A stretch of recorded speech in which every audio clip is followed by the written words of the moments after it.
Hello everybody, it's time for Rockabilly Rumble, the interviews. My name's Johnny Hatton. You may know me from the Brian Setzer Orchestra. And we are coming live from the Handlebar Barbershop and Apothecary in beautiful downtown Thousand Oaks, California.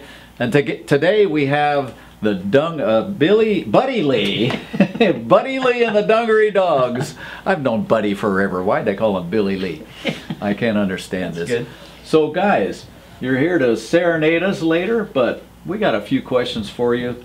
I know you guys are fairly new. Tell me about when you guys got together. It's kind of a recent thing for you, buddy, because everybody knows you from playing with your beautiful wife, Susie Q. Correct. And others. And yeah, the Hot Rod Trio. Correct. This is a new venture for you. Yes. Tell us all about it. Well, we haven't been together very long, just kind of started out.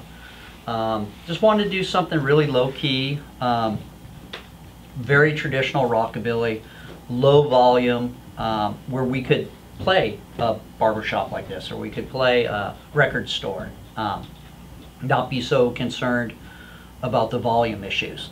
And, you know, if you listen to all the early records, you know, they were recorded like that, and that's kind of what we're going for.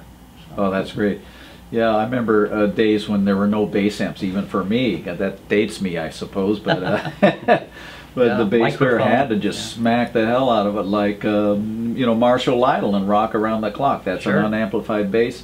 The only guy with an amp was probably the guitar player. Then that's when the volume started going up, up, up, up, up, up, up. But you guys you play with brushes, and that's always a nice, I like that, being a bass player. Yeah. So how long you guys been together, you think? Like I said, we've just been really playing, God, for maybe a month.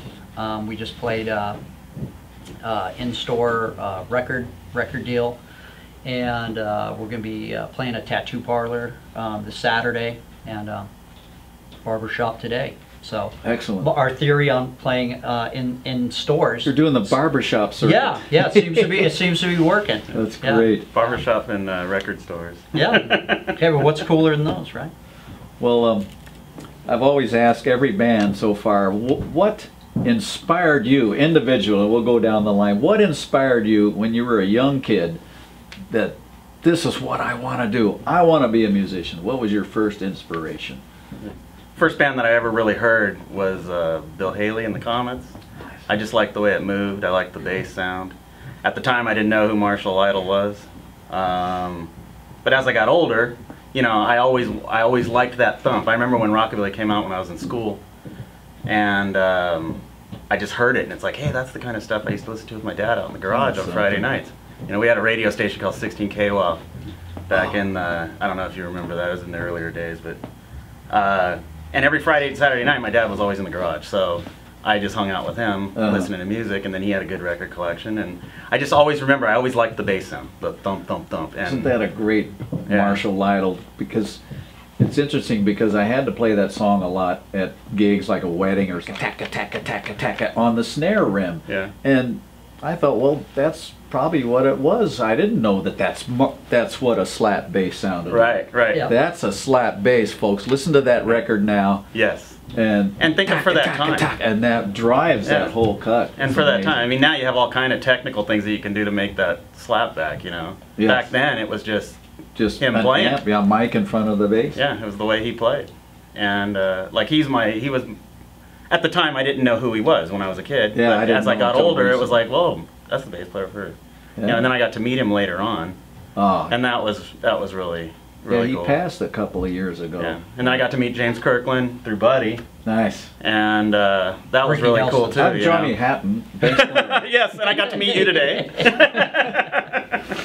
But yeah, so you know, I mean, I have a lot of influences, but what I try to do is, with me, what I try to do is I play what I feel. You know, excellent. A lot of times I think screw-ups make some of the best parts of the songs. Oh yeah. We got some really good parts. It's not how you screw up; it's how you come out of them. Yeah. There's that song "Shake a Tail Feather." You listen to it, and the bass player's low F is so flat it's almost an E. Yeah. But it's in the key of C, I think. But so when he goes down to that low F, it's like, whoa, know, it's really flat, but they kept it in. It still had energy. There's so many clams that I hear in the old recordings because, you know, that's what you got. No punching in, which is the best take. Yep. So, Buddy, who are your early inspirations? Well, you know, like Jesse kind of said, same thing. My mom and dad were really, really into early rock and roll. My mom was lucky enough to see Gene Vincent, Eddie Cochran, anyone that came through New York, she went to see. And my dad was a little bit more into the doo-wop because, you know, he was from Brooklyn. And I grew up in Long Island. No kidding. Yeah. Where's that accent? I'm waiting. Yeah, I lost it. So, but so yeah, so I had like the rock and roll, rockabilly stuff from my mom, the doo-wop stuff, and a lot of country stuff from my dad. So just I was influenced by all of it. The early country stuff like Webb Pierce and, you know, my mom's Elvis records and all, you know, all the typical stuff, even the Beatles, you know, of course. And I actually started out playing drums and then decided I wanted to become a musician. I've noticed a common thread in these interviews that everybody says, I listen to records with my mom and my dad, right? Everyone said that. Yeah. So Chris, tell us about your early influences. Early influences, wow.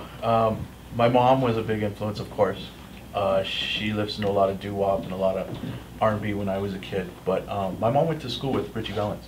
Oh, how about that? She was at Pacoima Junior High. Okay, so you guys have been together a short period of time, but I've asked the bands, this is fun for me, what's the worst gig you ever played? Susie was sick, so I had a hired-on bass player. Really cool kid, and it was a real rough crowd, and they wanted everything like super, super fast. So we're just playing fast, and he's going, I can't keep playing this fast. My fingers all blistered up. Oh, good playing. God. I had this. You're playing? No, he's playing. He's going crazy. His fingers are all blistered up. I had this really nice, brand new vintage new white shirt. I know what's happening. He popped and he squirted blood and stuff from his fingers all over my shirt. That was probably one of the worst ones ever. Yeah. Well, what's the best gig you did? Well, I got a couple. I would say, you know, you obviously know I've been a big Brian Setzer fan, so we got to open up for the orchestra. Fantastic. When he first put it together. And so cruised around with Brian, my hot rod at the time, and that stuff, and got to open up the show. I'd say the only thing that was really neat was I went to the NAMM show a couple years ago. Nice. And of course I met you, and that was always the best. And I saw a guy that I used to play there that was a famous drummer now. He's one of the top session drummers in the world. Oh, could that be Barney? Josh Freese. Oh, Freese, Stan Freese's kid. Yes, exactly. Yeah. Yeah, and so when I saw him, I was like, wow, I used to play with Josh like back in the day. No way. And he's huge now. Huge. He's played with every name act just about. And he looks at me, he's all like, so who are you playing with? And I'm like, I went to college, man. No, Buddy Lee at the Dungaree. You told me the record store was your best gig ever. Was the best gig ever? Jeez, these guys forget awfully quick. Yeah. Okay, I have a couple more little questions, but hot rods and cars are a big part of rockabilly, and I know, Buddy, you're famous at being a hot rod builder, and you've built a highboy for Brian Setzer. Tell us about some of your aspirations for hot rods. Oh, jeez. There's so many that I've had so many, from 49 chop Mercs to probably 10 different 32s. Susie's a beautiful 57 Ford, red and white. Right. Have that. I've had that forever. I'm doing a 30 Model A Roadster pickup truck right now. Should be on the road here pretty soon. If you want a car built, call Buddy. Yeah. All right, the last question: how long should the cuffs be? Let's see. We have. That's about a 2.5, 3 inch maybe over there. Well, my take on cuffs is they gotta be between 2 and 4 inches. Okay. Lower than 2, why bother? This is 3.5. Maybe. More than 4, then you start getting to hillbilly. And I played steel guitar in a hillbilly band for years, and I had about 5-inch cuffs. I used to put my beers in there, so they wouldn't get knocked over. I'd sit and I'd play the steel, I just reach down, take a beer out of my cup, put it right back in. That's great. I That's love that. hillbilly. That's hillbilly. What are you guys going to play for us today?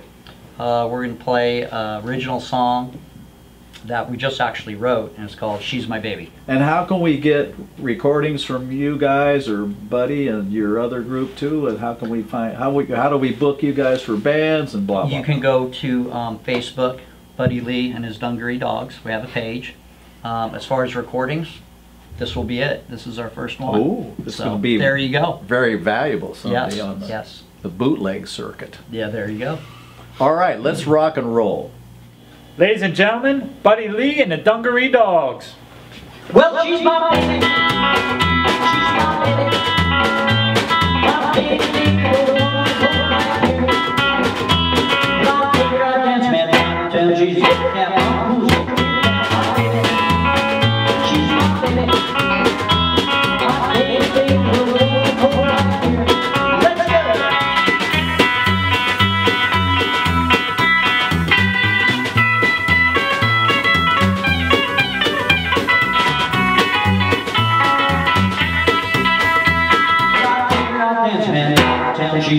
man.